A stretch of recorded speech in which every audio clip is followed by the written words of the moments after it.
আসসালামু আলাইকুম ওয়া রাহমাতুল্লাহি ওয়া বারাকাতুহু। নাইম গ্রুপ বাংলাদেশ এর পক্ষ থেকে সকলকে আন্তরিক শুভেচ্ছা অভিনন্দন। এই মুহূর্তে আমরা ঢাকা রাজধানীর ডেমরাতে রয়েছি। ডেমরা মহিলা মাদ্রাসা স্ট্যান্ডে রয়েছি।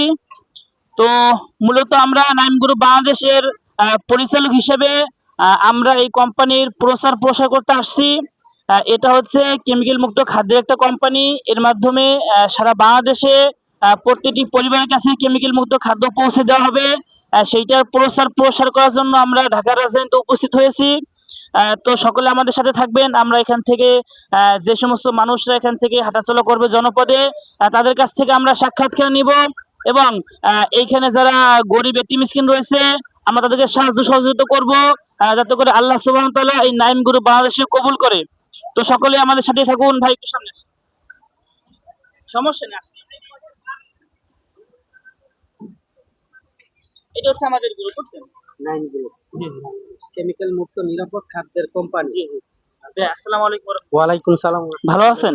জি আলহামদুলিল্লাহ। আপনার নামটা বলবেন? আমার নাম মাহবুবুল ইসলাম সবুজ। জি, এই ক্যামেরার দিকে একটু ফিরেন তো ভালো হবে। জি। আপনার গ্রামের বাসা কোথায়? আমার গ্রামের বাসা হচ্ছে বরিশাল। বরিশাল। বরিশাল কোন থানা? আমাদের হচ্ছে নলসিটি থানা। জি। আচ্ছা, আপনি এখানে কি করেন? আমি হচ্ছে সিএনজি চালাই। সিএনজি চালান? জি। ও আচ্ছা। ভাই আপনি কি নাইম গ্রুপ বাংলাদেশ সম্পর্কে কিছু জানেন? আহ, আগে জানি না, এই মাত্র জানলাম আর কি। কি জানলেন? জানলাম যে এটা একটা কোম্পানি, এটা হচ্ছে নিরাপদ খাদ্য আহ, মানে অসহায় মানুষদের কাছে পৌঁছানো দেওয়ার একটা কোম্পানি। জি, জি। এই সম্পর্কে আর কি জানলাম। মানে নাইম গ্রুপ বাংলাদেশ এটা হচ্ছে একটা কোম্পানি, আর এটার মাধ্যমে যেই টাকা ইনকাম হয় এই কোম্পানির, এটা থেকে বিশেষ একটা অংশ গরিব এতিম মিসকিন অসহায় মানুষদেরকে সাহায্য করা হয়। কারণ হচ্ছে যদি আমাদের বাংলাদেশ থেকে প্রত্যেকটা কোম্পানি এরকম অসহায় মানুষকে সহযোগিতা করে, তখন তো অসহায় মানুষ কিন্তু একটু সবল হবে, হবে না? অবশ্যই। তারা হয়তো মানে তাদের ঘর বাড়ি একটু উন্নত করতে পারবে, একটু উন্নত খাবার খেতে পারবে। তাদেরকে এই শীতের ভিতরে, আমি গতকালকে দেখছি গুলিস্তানে এই শীতের ভিতরে অনেক ভিক্ষুকরা রাস্তা রয়েছে। তো যদি তাদের মানে মোটামুটি খাবারের একটা সিদ্ধান্ত হইতো, রুজি রোজগার হতো, তাহলে কিন্তু তারা কিন্তু এভাবে শীতে থাকতো না, থাকতো। তো আমাদেরকে তো আমাদের অর্থ আছে, এদের পাশে থাকার দরকার কি দরকার না? অবশ্যই। তো সেই হিসেবে নাইম গ্রুপটা এটা নতুন একটা কোম্পানি। এই কোম্পানিটা সেরকম বড় প্রসার প্রসার হলে এই কোম্পানি যারা পরিচালক রয়েছে তাদের অনেক অদাবদ্ধতা রয়েছে, যে গরিব এতিম মিসকিনদের সাহায্য করবে, সহযোগিতা করবে।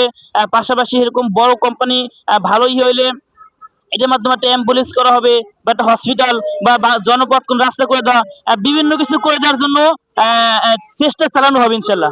তো সকলের কাছে দোয়া চাই এবং সাপোর্ট চাই, তাই না? যে আপনি দোয়া করতেছেন। জি ইনশাআল্লাহ, আমি চাই যে এই কোম্পানি আরো বড় হোক এবং সাথে সাথে অসহায় যারা মানুষ আছে তাদেরও একটু উপকার হোক। জি জি ভাই, ধন্যবাদ। তাহলে প্রিয় ভিউয়ার্স, আপনারা আমাদের কাছে সাক্ষাৎকার নিলেন। এক সিএনজি চালক ভাইয়ের কাছে আমরা সাক্ষাৎকার নিলাম। তো আমাদের ভিডিও যারা যেখান থেকে দেখতেছেন, যারা ইউটিউব থেকে দেখতেছেন, অবশ্যই আমাদেরকে সাবস্ক্রাইব করে দিবেন, যাতে করে এই কোম্পানি বড় হয়, প্রসার হয়। এবং যারা আমাদের ফেসবুক থেকে দেখতেছেন তারা অবশ্যই আমাদেরকে ফলো করে দেবেন, যাতে করে আল্লাহ সুবহানাহু ওয়া তাআলা এই কোম্পানিকে বড় করেন এবং এর মাধ্যমে সর্বশ্রেণীর মানুষকে উপকৃত করেন এবং সারা বাংলাদেশে এই কোম্পানিকে প্রসার করার তৌফিক দান করেন। তো এই ভিডিওটি এখানে রাখতেছি, এখানে বিদায় নিচ্ছি। সকলে ভালো থাকবেন এই কামনা করি। খোদা হাফেজ। আসসালামু আলাইকুম ওয়া রাহমাতুল্লাহি ওয়া বারাকাতুহু।